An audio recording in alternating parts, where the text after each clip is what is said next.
أعوذ بالله من الشيطان الرجيم.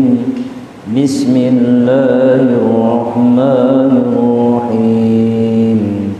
إن الله وملائكته يصلون على النبي يا أيها الذين آمنوا صلوا عليه وسلموا تسليما. اللهم صل على سيدنا محمد وعلى آل سيدنا محمد كما صليت على سيدنا إبراهيم وعلى آل سيدنا إبراهيم وبارك على سيدنا محمد وعلى آل سيدنا محمد كما باركت على سيدنا إبراهيم وعلى آل سيدنا إبراهيم في العالمين إنك حميد مجيد. إلى حضرة النبي المصطفى سيد المرسلين محمد بن عبد الله بن عبد المطلب بن هاشم بن عبد مناف بن قصي بن كلاب بن مرة بن كعب بن غالب بن فبر بن مالك بن مضر بن كنانة ابن خزامة بن مدرك بن الياس بن مضر بن يسار بن معني بن عدنان وأزواجه وأولاده وذرياته وصحابة أبي بكر وعمر وعثمان وعلي شيء لله لهم الفاتحة.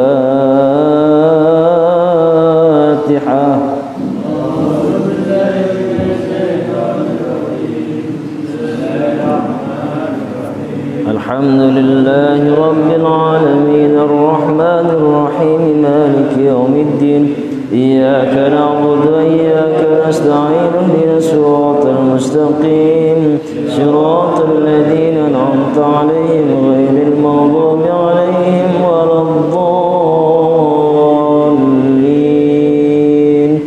ثم إلى جميع القبور من المسلمين والمسلمات والمؤمنين والمؤمنات من مشارق الأرض إلى مغاربها بر وبحر خصوصا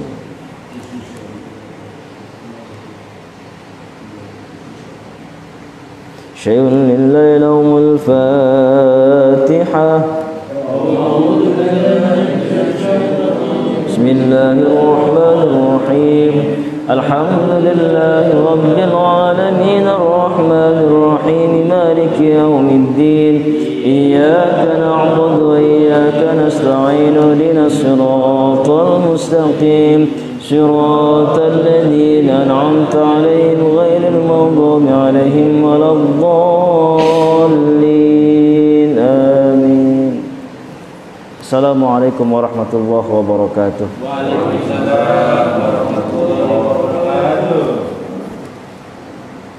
Alhamdulillah, kita lanjutkan pembahasan sampai kepada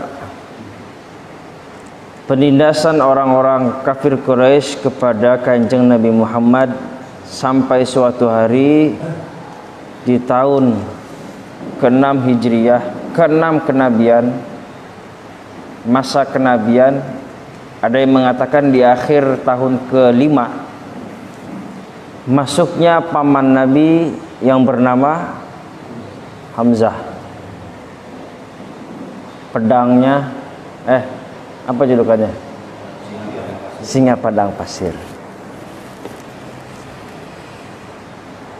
Karena marah Rasulullah dilukai oleh Quraisy, oleh orang yang marah dengan dakwahnya Nabi yang kita kenal dengan Abu Jahal.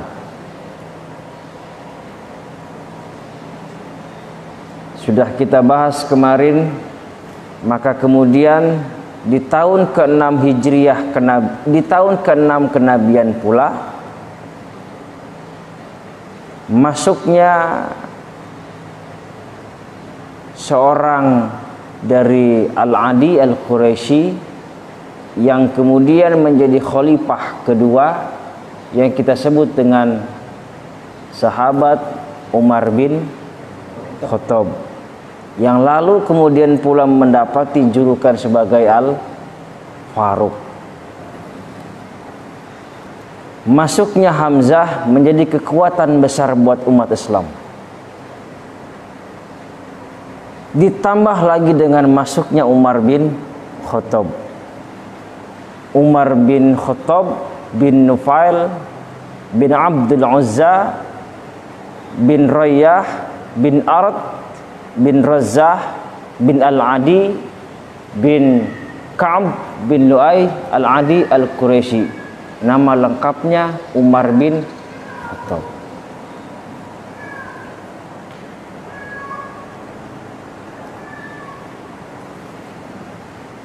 Islam Umar bin Al-Khattab wa khilal hadzal jawil malbad bi ghuyumidz zulmi wal udwan adha'a barqun akhar ashadda bariqan wa idha'atan minal awwal. Bahasanya bahasa cakep. Di tengah-tengah dahsyatnya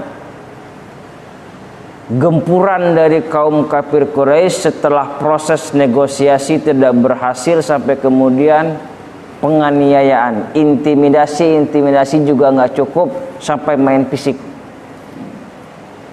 Bahasanya adha'a barqun akhar ashadda bariqan wa idha'atan minal awwal. Ada secercah harapan besar. Apa itu?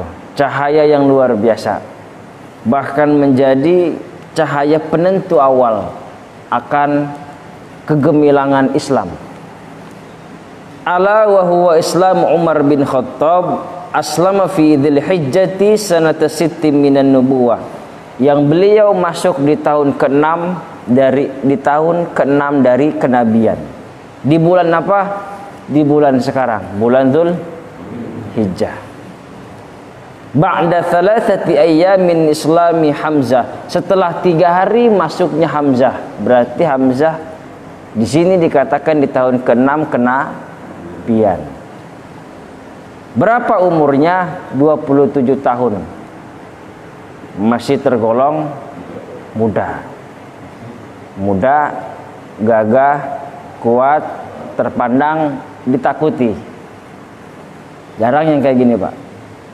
Bahkan beliau itu dikenal atau disebut pula, sejarawan mengatakan beliau itu orang yang selalu dipilih buat diminta pendapatnya. Jadi kalau kita ini berantem nih, salah pendapat, manggil Pak RT, sesepuh. Dia masih muda, Umar. Kalau bangsa itu, suku itu lagi berbeda pendapat, Umar datang, selesai perkara. Lagian siapa yang mau berani nolak? Siapa yang mau berani mau nentang dia? Namanya Umar bin Khattab. Badannya tegap, gede. Pandur gede juga kan?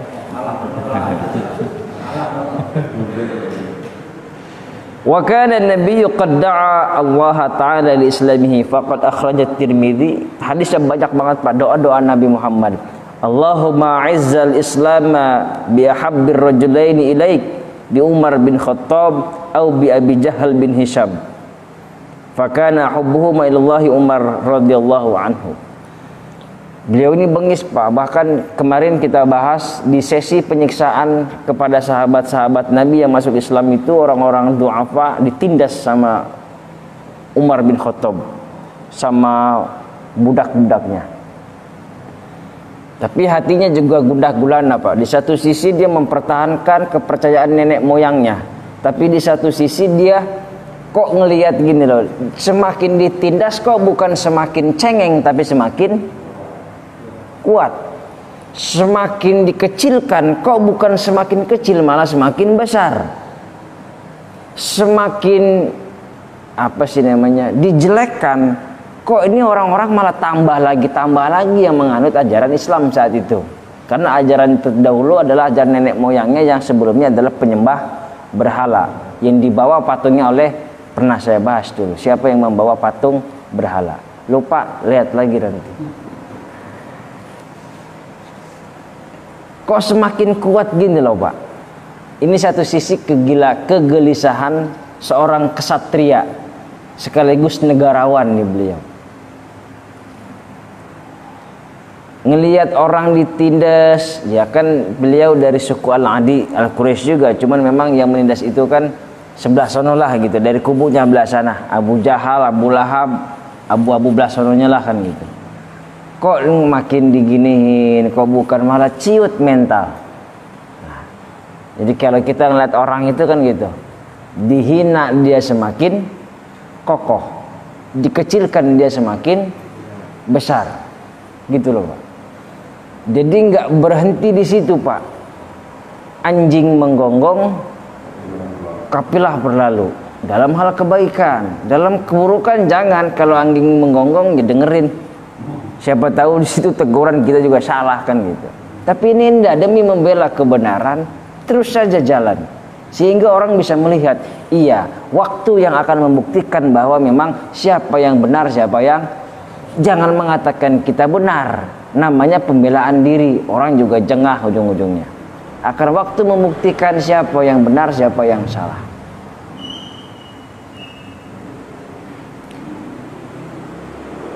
Kan semua sudah jelas Pak. Tahu kan ceritanya Umar bin Khattab masuk Islam, udah banyak kalau ini mah. Ada Khubab bin Arad itu kan apa namanya? Umar ini saking bencinya sama Nabi Muhammad itu mau mendatangi Rasulullah di kediamannya dengan menghunus pedang. Jadi pedangnya itu udah begini Pak. Dari depan GIS nyampe di Darussalam pedang udah begini. Pedangnya tajam Pak. Sekali bacok putus leher. Toel doang pun itu. Orang semua gentar kan Pak. Ya gimana nggak gentar orang ngelihat orang bawa-bawa golok kan gitu. Ada namanya Abdullah An-Niham Al-Adi dari suku yang sama. Menawar, "Arek kemana Umar?" Bahasa Sundanya. Mau kemana? Mau menemui Muhammad kan ku tebas lehernya. Bahasa kita gitulah. Ditegur. Emang kenapa? Jadi dia berdakwah ya kan. Dia ingin menggantikan kepercayaan nenek moyang kita. Mau kafir ente, nah, gitulah bahasa kitanya gitu ya. Jadi disebut kafir kan sudah meninggalkan kepercayaan.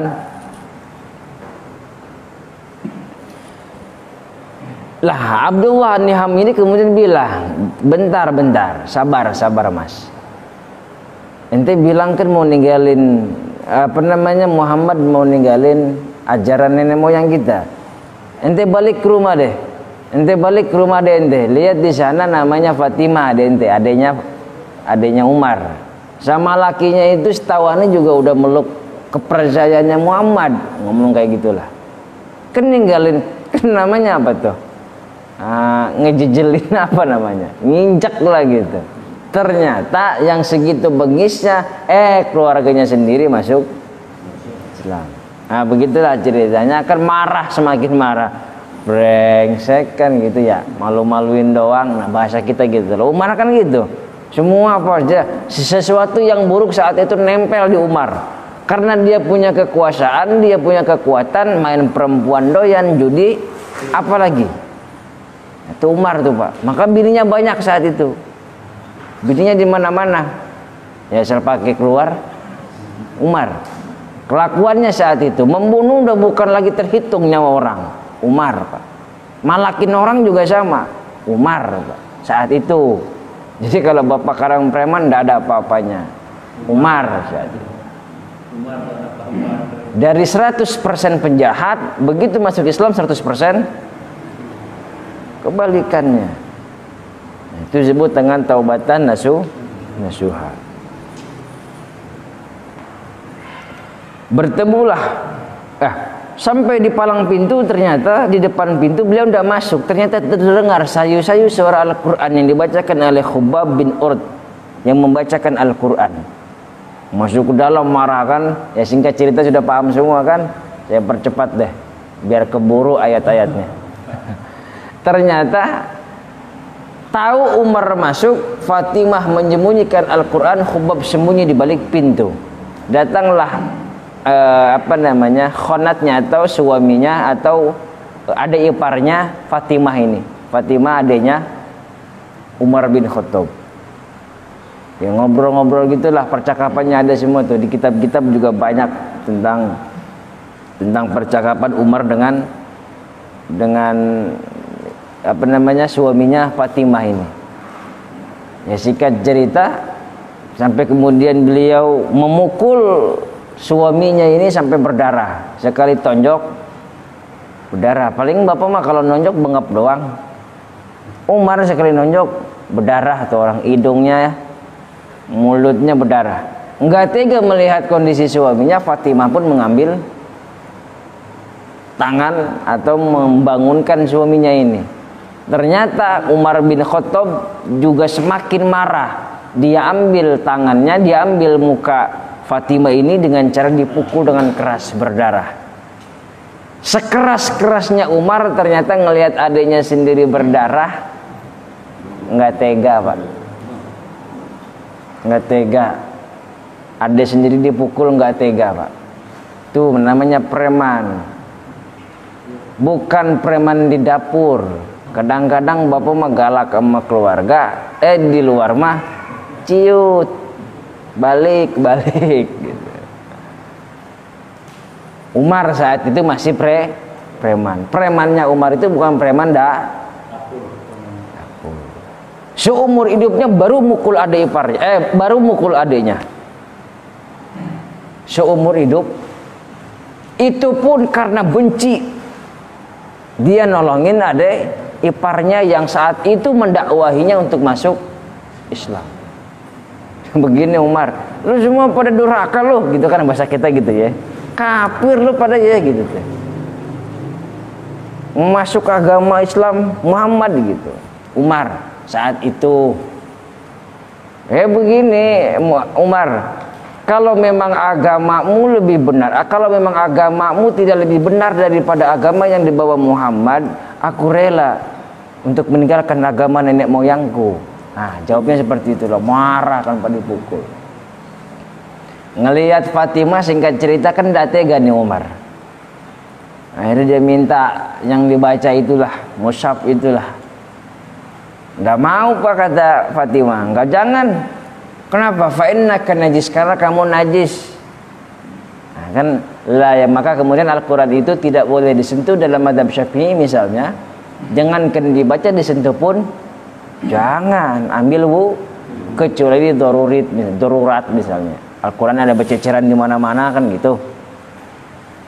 Bapak mau ambil wudhu, apa repot? Ya kalau bapak ini ayam makin diberakin dan lain sebagainya kan gitu pak ya. Nah, la yamassuhu illal mutahharun. Tidak, Al-Quran itu disentuh kecuali orang-orang yang suci, bersih. Maka kita kalau mau pegang Al-Quran mesti bersih, suci. Umar saat itu singkat cerita mengambil Al-Quran dari pelepah-pelepah gitu, karena Al-Quran itu belum seperti sekarang pak, masih berbentuk ada yang daun dan lain sebagainya. Dibacanya ternyata yang dibaca adalah surah Toha. Apa Toha? 1 sampai 14 ayat. Bagaimana Al-Qurannya pak? Saya tidak hafal. Toha ma anzalnal qur'ana litasqa illa tadhkiratan limay yakhsha. Terus pak,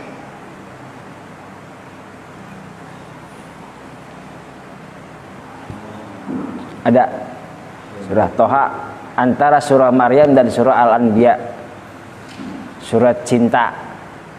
Baca pak? Enggak, bacain maksudnya. Bacain. Nganja. 14 mah gampang ngapalnya. Ma anzalnal qur'ana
Ada dua-duanya.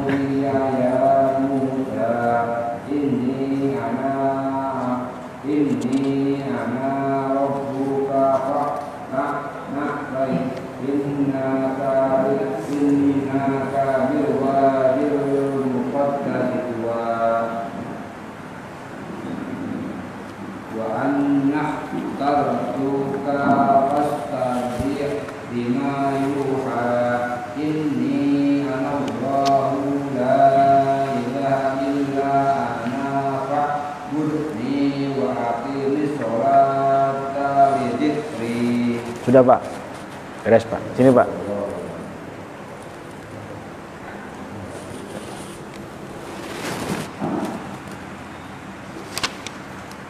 Taha ma anzalna 'alaikal Qur'ana litashqa. Taha dalam tafsir Jalalain ini disebut juga ada yang mengatakan ismun min asma'i Muhammad sallallahu alaihi wasallam. Nama dari Kanjeng Nabi ini yang masyhur Toha. Ada juga ditafsirkan harfun nida, dibuang harfun nidanya, harusnya ya Toha. Tafsir Jalalain. Ada juga di tafsir Jalalain Hasyi Asawi juga dikatakan ini sebenarnya fi'lul amr. Toha. Fi'lul amr. Fi'lun kata perintah. Apa? Ta'al arda biqadamaika ma'an. Berdiri dengan tegak dengan kedua kakimu secara bersamaan. Toha. Haitsu kana yaqumul laila kullahu wa yaqif ala ihda rijlaihi wa yurihul ukhra min shiddatit ta'ab. Kalau ada orang itu kana yaqumul lail, tahajud malam, wa yaqif ala ihda rijlaihi, berdiri dengan satu kaki. Bisa nggak Pak? Bisa. Bapak mau kan taekwondo? Bukan ya? Bapak ya kuat harusnya. Kalau Pak Nur nggak kuat asam urat dia. Wa yurihul ukhra min shiddati ta'ab, dan kemudian satunya di apa namanya Pak, diangkat buat nggak pegel gitu, ganti-gantian maksudnya. Fa amarallahu bitakhfif ala nafsihi fa kana yusalli wa yanam ala rijlaihi ma'an. Allah itu kemudian meringankannya dengan cara dua-duanya aja, jangan pakai sebelah-sebelah. Ta'al ardu biqadamaika ma'an. Nah ini istilahnya begini. Rasulullah itu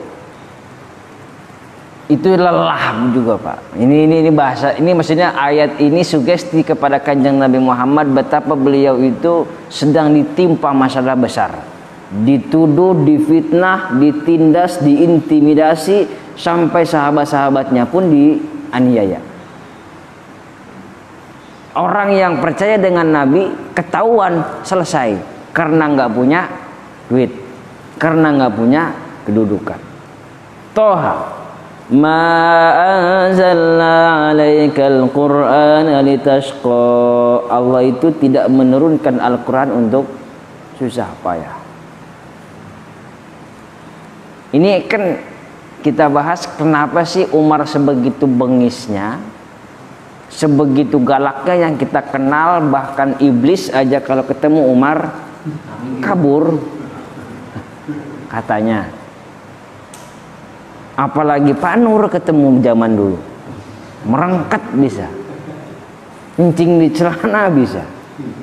Pak Nur gede, apalagi saya badan saya kecil, di TV tes saja ntar. Umar Pak, kemana-mana bawa golok dengan terhunus. Kalau bapak kan Idul Adha doang, ya Pak. Jawara lewat semua dengan Umar. Tapi kok dengan ayat semacam ini selesai kekafirannya Umar. ما أنزلنا عليك القرآن لتشقى إلا تذكرة لمن يخشى. Kecuali Al-Quran ini sebagai pengingat untuk orang-orang yang takut. Umar mana takut Pak? Tapi dengan ayat ini beliau menjadi maka kemudian ayat surah Toha ini banyak dipakai untuk meluluhkan hati. Nanti ada ayat ke-39 kalau nggak salah. Wa alqaita 'alaika mahabbatan minni. Buat nembak perempuan Pak. Mau Pak? Ya baca aja, baca. Kan Bapak begitu. Buat ngusir setan pakai ayat kursi. Akhirnya setannya bukan kabur, dibacain pinteran setannya malah. Ya, emang penghuni surga siapa duluan kan gitu. Bapak mah junior, iblis senior. Ayat kursi mah baca hafal dia juga. Tergantung yang bacanya. Bacanya itu pelet-pelet kayak begitu. Insya Allah Bapak samperin aja ke rumah cewek, paling ditolak. Nah, kecuali Bapak itu bawa Pajero, bawa duit segepok, insya Allah sih ditolak juga. Orang cuma ngimpi kan gitu Pak. Illa tadhkiratan liman yakhsha. Al-Quran ini tidak diturunkan untuk bersusah payah, wahai Muhammad, untuk bersedih hati, untuk gundah gulana. Tenang, Allah kasih sabar, Allah kasih sugesti.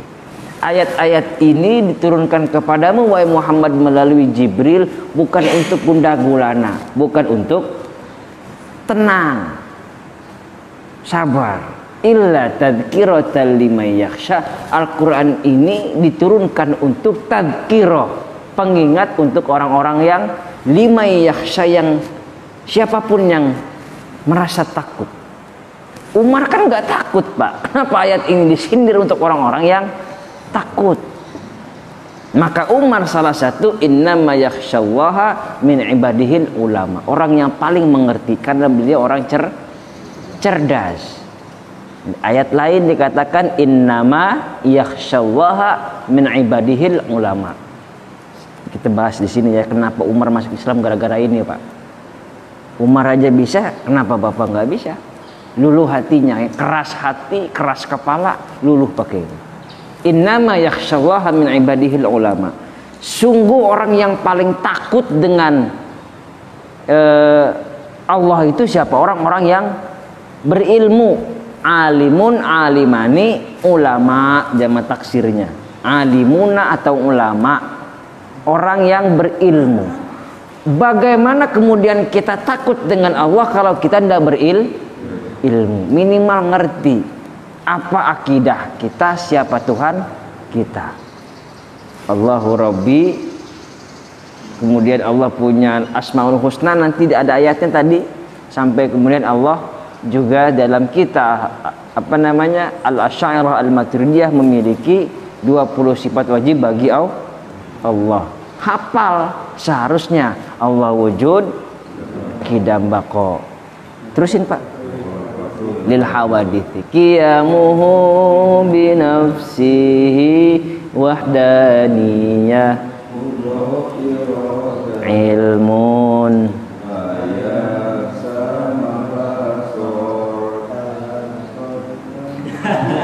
Gara-gara nadanya berantakan saya tahu begitu. Allah wujud qidam baqa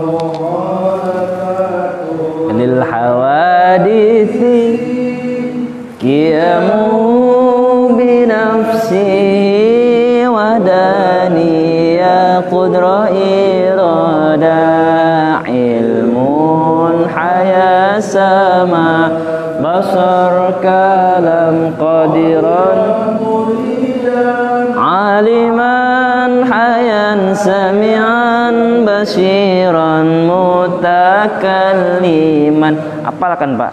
Sekarang saya mau tanya dari sisi keilmuannya. Dari sisi keilmuan, jadi terbagi berapa macam ini dari 20 ini? Ada wujud datiyah, ada kemudian salbiyah, ada ma'ani, ada ma'nawiyah. 4. Udah tahu tuh Pak. Wujud datiyah Allah Idam bako mukhalafatuhu lil hawadithi, apa disebut dengan, nantilah pelajaran nanti aja Ustaz. 4 komponen itu pasti tahu dan hafal. Belum nanti Kalau waktu di Tarawih Pak, apa sama artinya? Wujud Allah itu apa satu? itu terjemahan Pak. Dari sisi keilmuannya. Ingat 4 komponen, dzatiyah, salbiyah, maknawiyah, dan ma'ani. Itu biar dulu, nanti baru kita bahas isi-isinya. Yang ngerti, Umar itu ngerti, kembali ke laptop. Umar itu ngerti Pak, maka dia paham. Kok urusannya takut dia? Gua kan enggak takut, kenapa kemudian saya harus menerima pertama kali ngedenger ayat tentang orang yang begini? Tadzkiratal liman yakhsha, tanzilan mimman khalaqal arda was samawatil ula. Diturunkan mimman khalaqal arda was samawatil ula. Saya percepat. Ar-Rahmanu 'alal 'arsy istawa. Ini enggak usah ditanya Pak, Allah di mana kan gitu. Ayatnya maklum, Allah itu maklum, ada wujud. Wal kaif, mempertanyakan Allah bagaimana, itu yang disebut dengan bid'ah. Allahnya sudah jelas, tapi mempertanyakan Allah di mana, itu yang bid'ah. Selesai perkara, jangan bahas. Lahu ma fis samawati wa ma fil ardi wa ma bainahuma wa ma tahta tsara wa in tajhar bil qawli fa innahu ya'lamu sirra wa akhfa. Allah tahu yang tersembunyi. Allah tahu juga. Ini lagi gundah gulana juga Umar. Loh, kok semakin ditindas kok semakin luar biasa si Umar gitu ya. Bahasa Islam itu seperti itu sih, semakin ditindas semakin berjaya. Allahu la ilaha illa huwa lahul asmaul husna. Ayat ke-8 kemudian menceritakan tentang asma-asma Allah. Udah hafal semua yang ini makan? 99 nama Allah. Hafal kan Pak? Udah hafal nih. Allah Ar-Rahman, Ar-Rahim, Al-Malik, Al-Qudus, As-Salam. Mau dinyanyiin lagi Pak? Udah 99 Al-Quran yang ini juga ada nih kalau nggak salah nih. Ada nggak ini? Ada tuh kan? Tuh di Qurannya ada tuh. Apalin 99. Masa kagak hafal apa menghafalin nasab kan gitu Pak. Ar-Rahmanur Rahimul Malikul Quddus Salamul Mu'minul Muhaiminul Azizul Jabbarul Mutakabbirul Khaliqul Barul Musawwirul Ghafarul Qahharul Wahabur Razzaq. Nanti lagi selesai. Nah, ayat selanjutnya juga penegasan kepada Kanjeng Nabi Muhammad, diceritakan bagaimana perjalanan nabi-nabi sebelum Muhammad yang sama ditindas. Ada ketakutan seorang nabi waktu itu. Apa? Kanjeng Nabi Musa alaihi salam. Manusia itu Pak, diintimidasi sama siapa Musa? Firaun. Saat itu Musa hijrah dari Mesir ke Madyan dalam rangka pelarian diri karena beliau sudah memukul dari peribut antara Israel dengan Kipti. Sekali pukul mati. Musa apa? Sekali pukul mati. nggak tahu jalan kemana, nggak taunya Allah tuntun beliau ke negeri Madyan bertemu dengan syekh yang kita kenal disebut dengan Kanjeng Nabi Syu'aib. Harun mah adenya. Di sana menikah dengan anaknya, sudah saya ceritakan juga ini ya dulu. Menikah dengan anaknya. Nah, di At-Tauhid masih sampai sini nih. Menikah dengan anaknya Syu'aib sampai kemudian singkat menikah dengan mahar sekian, kan? Dengan cara mahar apa Pak? Maharnya kerja. Makanya kemudian hukum itu berkembang. Boleh nggak mahar pakai Al-Quran? Boleh nggak mahar pakai bacaan Al-Fatihah? Bagaimana hukumnya? Saya nikahin, kebetulan calon menantu saya ini calon menantu Pak Nur hafiz Quran. Jadi mahar kawinnya Bismillah satu ayat Quran gitu. Boleh dengan karena itu tujuannya untuk mendidik istrinya. Mendidik itu disebut dengan apa namanya ada jasa di situ. Hah? Iya, tapi terserah perempuannya sih. Kemarin lagi rame-rame pakai sendal jepit. Asal Bapak jangan nurutin aja Pak. Kalau bisa mah yang bagusan dikit. Sebaik-baiknya perempuan yang tidak meminta memberatkan laki-laki dan sebodoh-bodohnya laki yang terlalu meremehkan, tapi juga sekemampuan. Karena Nabi pernah bilang sama sahabat, walau khataman min hadid, yaudah walaupun dengan besi, cincin dari besi. Selesai. Nah inilah perjalanannya sampai kemudian beliau menuju di wadi. Nah disitulah beliau dapat setelah kegundah gulanan pengen pulang lagi ke Mesir, iya kan?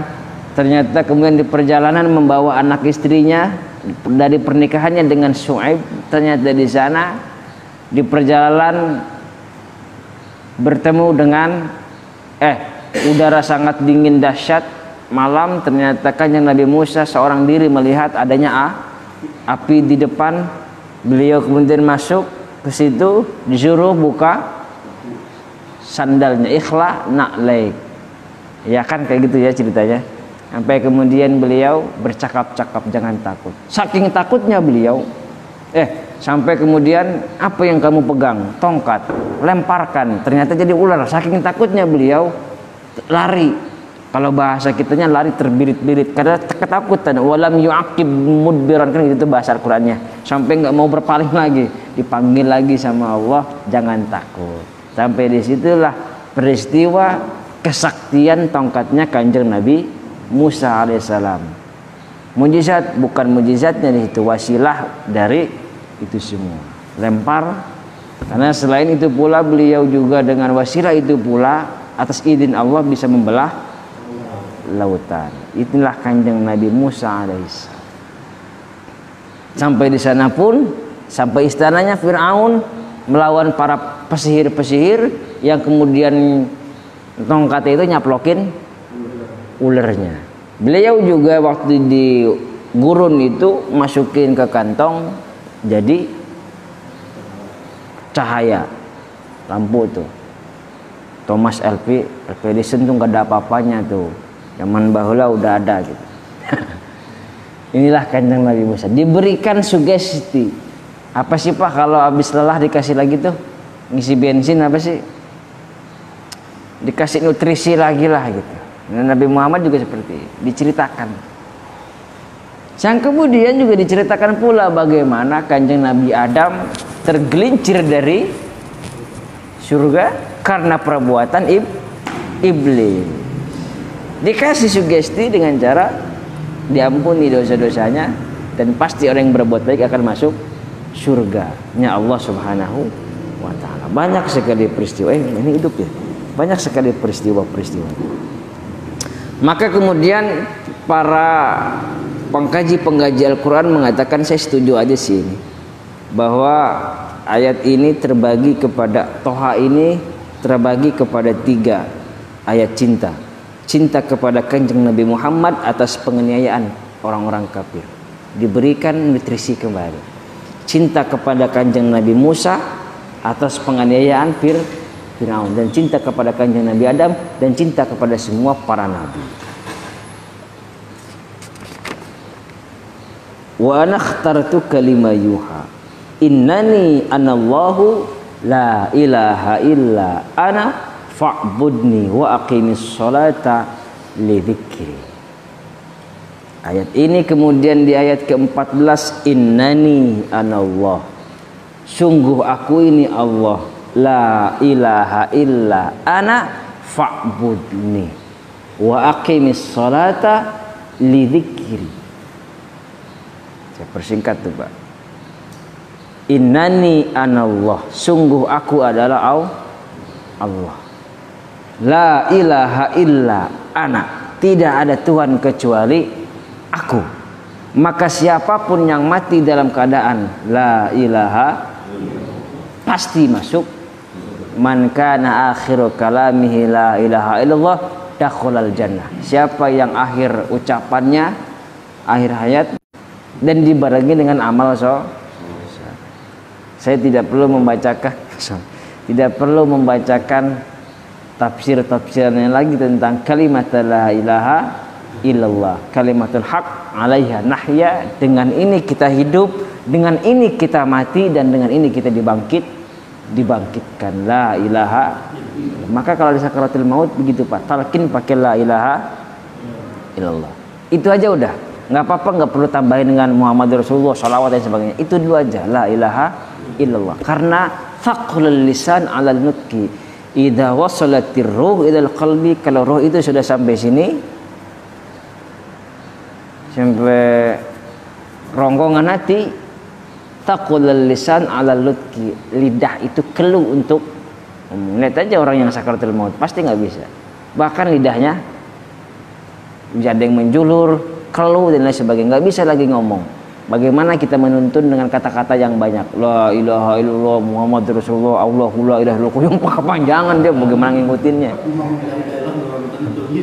Jadi cukup la ilaha illallah. Semoga itu juga menghantarkan beliau untuk yang sakaratul maut untuk menemui ajalnya dalam keadaan husnul khotimah.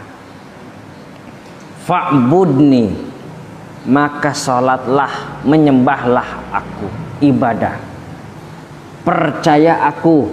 Dalam ayat ini seakan-akan berbicara kepada Umar, percaya aku nih Allah, yang dikenalkan oleh lewat Muhammad yang diberikan wahyu. Seakan-akan Allah ngomong kayak gini nih, Umar percaya kepadaku. Ini berarti konteksnya percayaan, percaya akidah. Cukup belum, harus ada realita. Apa realita? Apa sih namanya? Bukan, iya kenyataan. Apa tuh? Harus ada perbuatan. Jangan cuma ngomong doang. Saya mempercaya memang Bapak, tapi nggak ada action. Kan tadi juga sama peristiwanya Khubab, kemudian Fatimah, dan siapa tadi yang membacakan itu? Abdullah bin Ham itu kan menegur siapa? Umar, ngasih tahu, ngasih peringatan. Yang kemudian dibacakan, menegur, membaca, dan Fatimah mempraktekkan. Menegur atau menasihati, membaca, dan praktek. Jangan cuma baca tapi nggak ada praktekin. Jangan cuma negur tapi nggak pernah baca. Bapak nasihatin orang nggak pernah baca, ya lupa tong.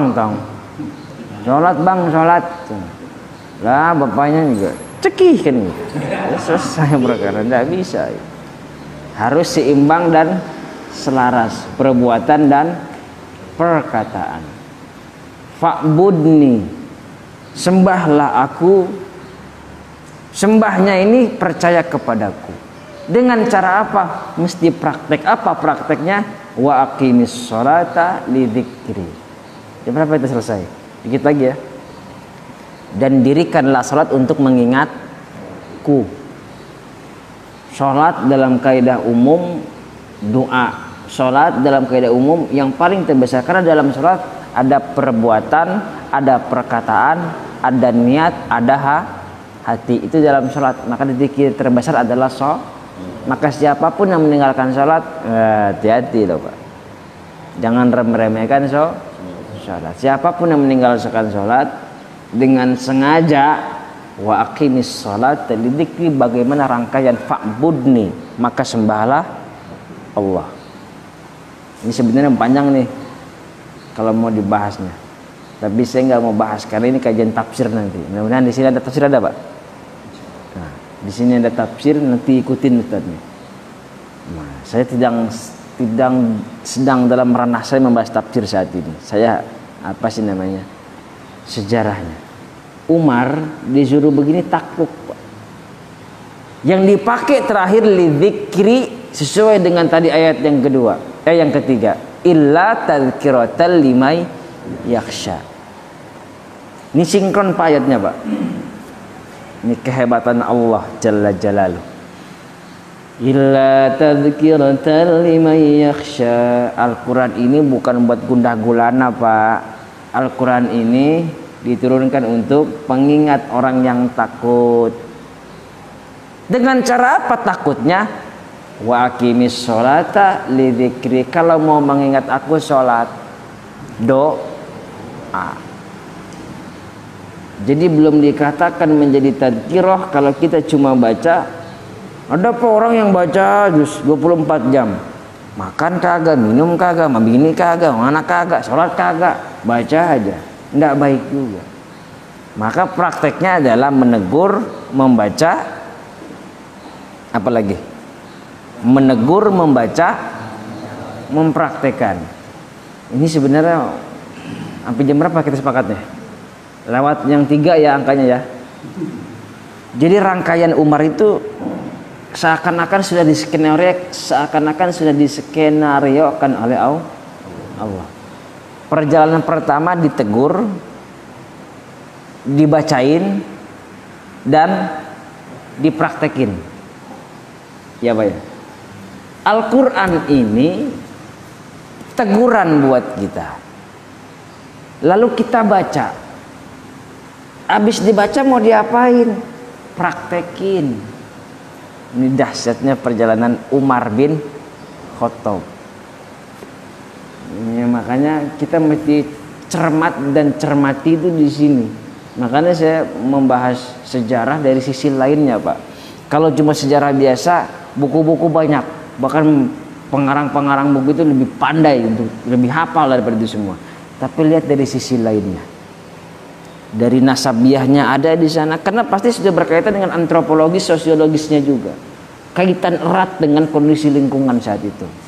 Umar orang keras karena memang sukunya keras juga, yang kedua memang perawakannya gede, orang bermartabat. Perawakannya juga mendukung Umar saat itu. Suaranya juga berwibawa. Nah, itu ciri-ciri Umar tuh ada yang sampai kemudian pengarang-pengarang buku ada yang menceritakan Umar fisik dan sebagainya. Nah, saya dari sisi lainnya. Kalau mau bahas di sini ada apa Umar dengan surah Toha? Orang yang keras kok bisa lembut dengan ayat-ayat cuman kayak gini. Bahkan orang yang keras Allah sindir dengan limay yakhsha, yang takut doang. Lu Umar kalau nggak takut selesai, minggir, jangan ikut-ikutan. Ternyata Umar punya hati Pak. Itu artinya apa? Sekeras-kerasnya batu pasti bisa bolong dengan kalau terus menerus. Sekeras-kerasnya Umar bisa dengan ayat ini. Oh bukan cuma gitu. Oke, bahas lagi. Sekarang kita lihat dari kemustajaban doa. Ini kan pakai Al-Quran Pak, doa. Sebelum Umar masuk Islam, yang ngedoain siapa? Yang nyumpahin Umar siapa Pak? Banyak gak nyumpahin Umar? Banyak, badeg. Yang dianiaya bukan cuma orang-orang yang memeluk agama Islam saat itu, orang-orang yang nggak percaya dengan Muhammad pun kesel sama Umar. Galak bener deh mah, sekali kita lewat udah nggak bisa ngapa-ngapain kita gitu ya. Yang nyumpahin Umar banyak. Tapi ada satu orang yang mendoakan. Siapa namanya? Nabi. Allahumma aizzal Islam kuatkan Umar dengan kuatkan Islam dengan masuknya Umar. Pelajarannya tahu nggak Pak? Seburuk-buruk apapun kewajiban kita mendoa cukup. Ada penjahat sekalipun doain biar insaf. Ya sebelum insaf juga harus dikasih insaf, kasih pelajaran, buin dulu kan gitu. Kasih nasihatin dulu. Hukum berlaku tetap berlaku. Tapi kewajiban kita tetap mendoa. Ada kemudian orang tua punya anak, anaknya kurang ajar banget kan. Apa sih namanya, keras banget dia anak. Tetep orang tua mah doain, mudah-mudahan ini bocah sadar ya. Ini kehebatan sebenarnya kalau saya mau panjang tafsirnya ini banyak banget di korelasinya. Ini salah satu keunikan saja Umar bin Khattab. Singkat cerita sudah jam segini. Singkat cerita Umar kemudian, saya tutup Al-Qur'annya, Shadaqallahul Adzim. Umar kemudian pergi dengan cara menghunuskan pedang. Kemana perginya? Ke rumah Kanjeng Nabi Muhammad. Di sana sudah berkumpul sahabat-sahabat Nabi untuk mendengarkan petuah dari Nabi Muhammad. Ada Hamzah, diketok-ketok pintunya. Oi, nggak pakai salam Pak. Umar. Woi, siapa? Umar. Keheula. Karena sahabat ngintip. Saya bilang sama Hamzah, Umar bagaimana nih kita? Bagaimana? Bau-bau golok masalahnya bang gitu dia. Galak bener gitu kan. Kata Hamzah apa? Bukain aja. Kalau dia baik, kita baik. Kalau dia macam-macam, gue bunuh pakai pedangnya sendiri. Hamzah juga nggak takut Pak. Sama bapak nggak takut juga Pak. Ya walaupun Umar paling terkenal sadis, tapi Hamzah juga nggak gentar. Apalagi sudah masuk mut syahidan ish kariman au mut, mati secara mulia atau hidup secara mulia atau mati syahid. Tapi jangan dipraktekin Pak, terbapak bunuh diri di sini lagi. Ini lagi ngomong konteksnya saat itu. Apalagi di sini Bapak yang beda pendapat langsung bawa bom lagi. Ish kariman au mut syahidan. Sudah kuat nih Umar. Hamzah. Bukain aja. Macam-macam dia sama kita gitu ya. Bahasa kasar gitu lah, dibuka. Mana Muhammad? Nabi Muhammad kemudian dengan kepercayaan dirinya beliau masuk keluar menemui, dipegang, doakan. Umar, mau begini terus Umar, kau hidup dalam kehinaan gitu. Semoga kau diberikan gini-gini lah. Ternyata Umar pegang golok bukan untuk, beliau langsung bersyahadat, innani asyhadu an la ilaha illallah wa asyhadu anna Muhammad wa asyhadu annaka Rasulullah. Semua orang di situ bertakbir semua karena rasa gembira. Islam sudah kuat. Orang lain Pak masuk Islam diam-diam. Umar begitu masuk Islam dia datang ke rumah Abu Jahal. Woi, aya naon bang gitu kan? Masuk Islam. Aya kopi gitu. Dulu Pak, orang kalau ada yang masuk Islam dia pasti ngejadodin ke pintu. Ini misalnya aja, saya dapat rezeki nomplok, saya ketok-ketok sama Pak Edir. Oi Pak, kenapa? Dapat rezeki, kesel Bapak tuh, biasanya metokin jidat Bapak ke tembok. Karena kesel saya dapat rezeki, ngiri maksudnya. Nah, saat itu kalau ada orang yang masuk Islam, dia buka pintu atau datang ke tembok dijodohin jidatnya. Umar datang, woi, ada apa Mar gitu kan? Anda udah Islam. Umar pede Pak, dijedodin palanya. Maksudnya dia ngejedodin pala sendiri. Ini yang punya rumah. Dia datang lagi ke sahabatnya, mantan sahabatnya. Karena saya dulu jadi mantan, jadi musuh Pak. Ke mantan sahabat yang lain. Woi, nggak pakai salam. Woi, Muslim. Umar. Ini kalau bahasa kita begitu. Kalau kita terjemahin itu begitu Pak. Ini kalau dalam bahasa Arab gitu. Makanya kalau saya terjemahin begitu. Karena rasa percaya dirinya masuk Islam. Nggak ada yang berani menentang Umar. Ketok lagi pintu lainnya. Boy, Umar silakan masuk. Nggak apa-apa, nggak usah. Muslim. Pergi lagi dia. Pede dah. Nih saya kalau baca bahasa Arab begini, dia dengan pede dia pergi lagi ke rumah yang lainnya. Ketok-ketok lagi. Umar silakan masuk. Nggak usah. Ngasih tahu doang. Muslim. Pergi lagi. Nah itu Umar begitu tuh kerjaannya. Sampai kemudian orang-orang kafir Quraisy pun yang masih membenci Rasulullah tidak tinggal diam. Dia membuat satu taktik kembali. Abu Jahal, Abu Lahab dan itulah komplotan-komplotannya kan. Umar masuk Islam, kuatlah Umar di situ. Dan masuknya Umar pembuka buat orang-orang Muslim yang kecil-kecil, yang doib-doib, didirikanlah mereka melaksanakan salat di depan Ka'bah. Berani sudah. Ada Umar. Kan gitu. Ada Umar.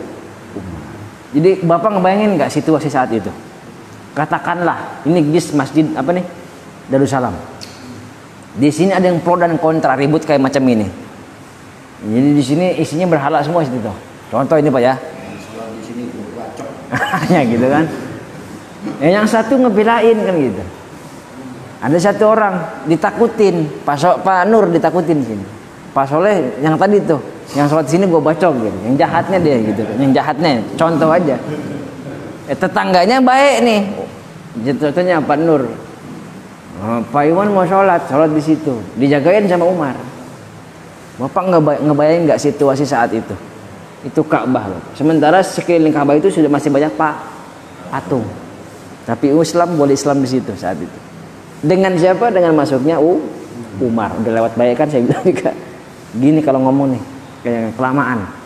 Intinya adalah kalau mau saya bahas kupas satu persatu ayat ini luar biasa dahsyat ya Pak. Sekeras Umar bisa luluh dengan sindiran 5 yakhsa yang takut doang. Ternyata Umar ini orang berilmu. Orang berilmu itu paham. Innama yakhshallaha min ibadihil ulama. Yang takut Allah itu orang-orang berilmu. Itu beda Pak. Maka ngomong sama orang yang berilmu berbeda dengan bukan orang yang berilmu. Umar ini orang berilmu, orang pinter, orang cerdas Pak. Sindirannya adalah 5 yakhsa aja, yang takut aja sih. Nah Umar kan sementara ayat lain Allah bilang innama yakhshallaha min ibadihil ulama. Yang takut itu Allah itu orang-orang berilmu. Maka ayat yang ke-14 tadi innani anallah. Nih Allah. Lu udah ada apa-apanya Umar. Baru ngebunuh orang-orang kecil. Baru juga nikahin, ngawinin perempuan-perempuan kecil gitu kan. Allah pemilik baru juga punya onta sekian ratus kecil. Ayat kemudian disindir Allah memiliki apa yang ada di bumi dan di langit. Wa aqimis sholata li dzikri. Ternyata kekuatan itu bisa menahan hawa nafsu sehingga dia bisa melakukan Ya udah ini kajian tafsir nanti. Saya senang ini bahas-bahas seperti ini, tapi ini kajian di tafsir nanti. Tapi ini saya dari sisi kehebatan ayat-ayat ini bisa merubah sekeras Umar menjadi lunak. Bukan lunak keperkasaannya Pak, tapi lunak hati. Perkasanya masih. Siapa yang berani mau Umar? Bahkan beliau setiap perang itu hampir nggak pernah kalah. Maka beliau menjadi Al-Faruq. Udah Muhammad, ngapain sih kita nih dakwah biasa-biasa begini? Aduh kita hajar tuh Umar tuh begitu. Bahkan ketika nanti hijrah itu beliau itu yang paling terang-terangan melakukan hijrah. Karena nggak ada yang berani dengan Umar. Nah inilah Umar bin Khattab. Nanti ada sahabat-sahabat lainnya. Ini kebetulan kita bahas pas pembahasan tema tentang Islam Umar bin Khattab. Nanti kita bahas sahabat-sahabat Nabi Muhammad ada di fase yang selanjutnya. Kita masih di fase Nabi Muhammad. Nabi Muhammad wafat nanti akan digantikan Abu Bakar. Jadi lebih jelas lagi nanti kita bahas tentang para sahabat. Beliaulah Umar bin Khattab bin Nufail bin